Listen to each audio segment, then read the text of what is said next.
Editorial. O achismo já danou muita gente nesse país. Já desgraçou a vida de muita gente. Já contradisse o nosso direito romano, que exige provas a fim de identificar um ou mais culpados e assim enquadrá-los na forma da lei, tornando o réu irresponsável por algumas atitudes e crimes. Na Inglaterra, aplica-se o direito consuetudinário, que para nós é o chamado achismo.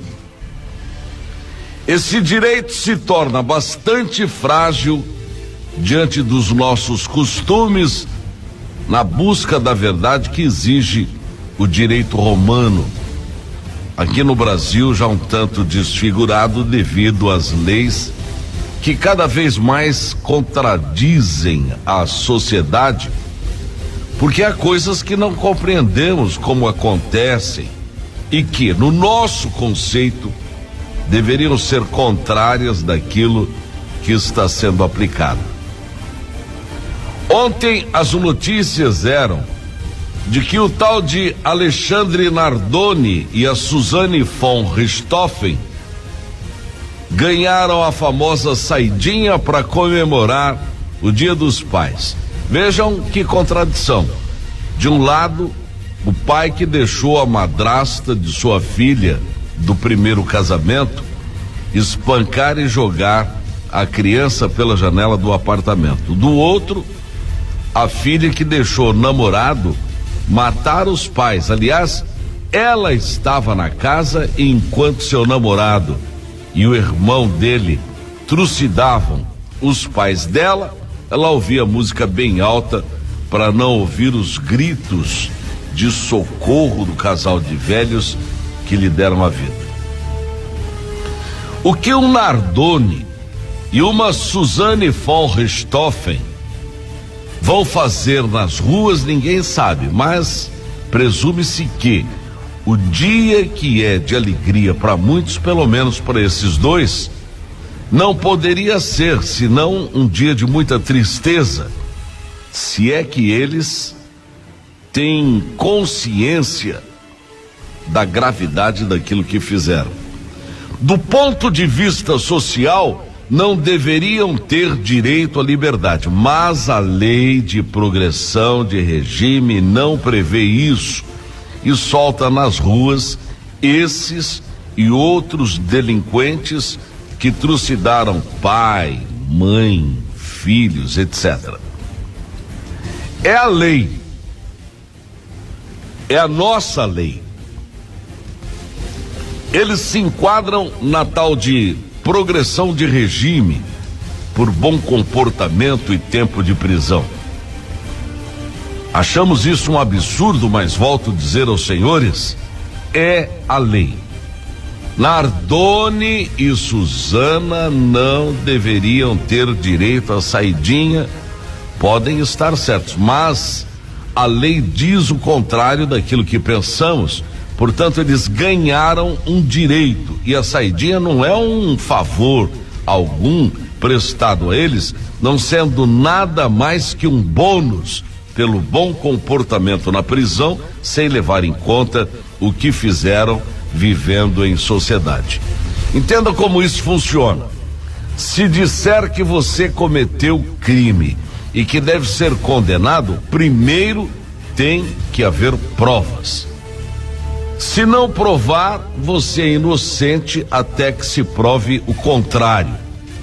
Mediante isso, acusando-o e não provando, você é inocente e a leviandade de quem te acusa poderá fazer essa pessoa ou instituição responder civil e criminalmente por isso. Basicamente, é o que está na lei. Por isso o Estado possui um aparato para provar que fulano ou cicrano é culpado e vice-versa. Provas devem ser robustas, senão se tornam frágeis. E ao invés de incriminar, acabam inocentando. O direito romano é cheio de máximas do tipo: melhor um culpado solto que um inocente na cadeia. Na minha opinião, o direito romano erra menos que o direito consuetudinário. No primeiro, o nosso, as provas irrefutáveis dizem tudo. No segundo é o tal achismo. Eu acho. O achismo que pode colocar um inocente na cadeia. Esse é o grande debate nacional que ainda vai vir à tona na nossa democracia com relação ao ex-presidente Lula, por exemplo. Há evidências da sua culpa, mas não existem provas. Acredita-se que ele seja dono de um sítio em Atibaia e de um triplex no Guarujá, mas não existem provas. Existem evidências sem provas. Portanto, a condenação do Lula é frágil. Assim como, se um dia condenarem eu, você ou qualquer pessoa por ouvir falar, a acusação, seja ela qual for, também se fragiliza. Notem bem, estou falando de provas e não de conceitos, sem entrar no campo da política. E posso fazer isso porque não sou político e nem defendo partido algum. Aliás, nunca votei no tal PT, porque nunca gostei da forma como eles fazem ou fizeram política, embora reconheça que entre os maus existam pessoas boas misturadas a eles, mas não é o caso que estamos discutindo nesse simples editorial. Ontem um amigo de Brasília falou sobre uma palavra que vem sendo expressa desde 2011, a palavra empoderamento. Essa palavra, trocada em miúdos, significa o ato ou efeito de promover conscientização ou tomada de poder de influência de uma pessoa ou de um grupo social.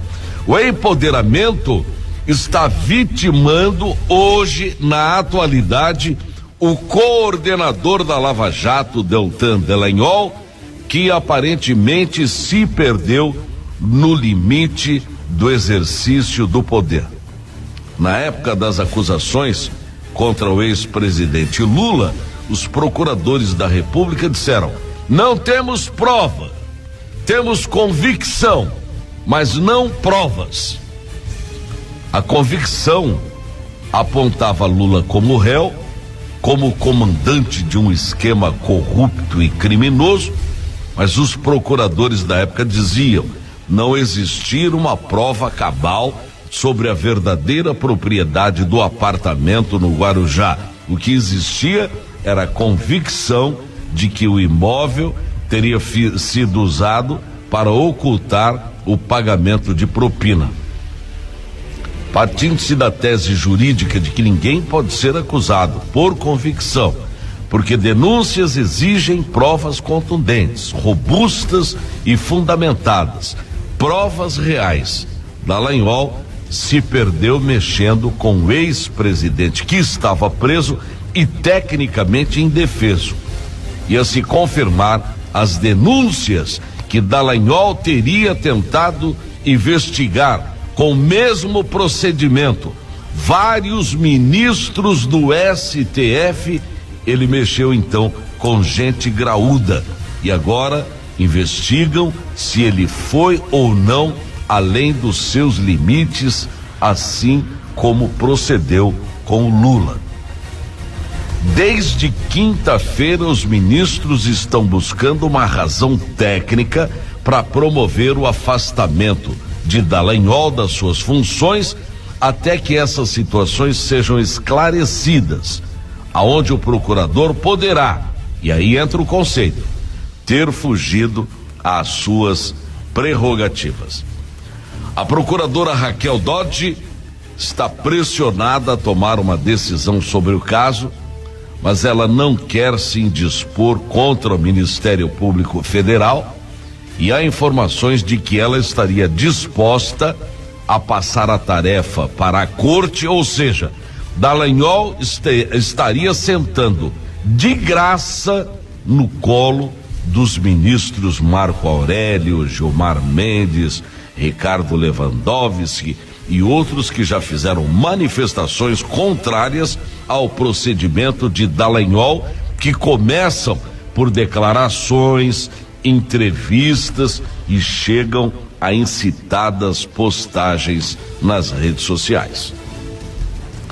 Dallagnol foi brilhante pela audácia, mas agora mexeu com a corte, que tem se mostrado unida e agora mirando abertamente contra esse procurador, que virou a chamada bola da vez. Diz um velho adágio que aqui se faz, aqui se paga.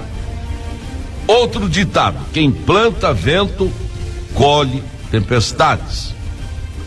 Todos saberemos se o Dallagnol fez contra Lula e vários outros, se aquilo foi certo ou errado, porque há uma lei natural espiritual em toda e qualquer causa que se faça. Agora é que saberemos de Dallagnol se ele é espiritualmente culpado ou inocente. Bom dia.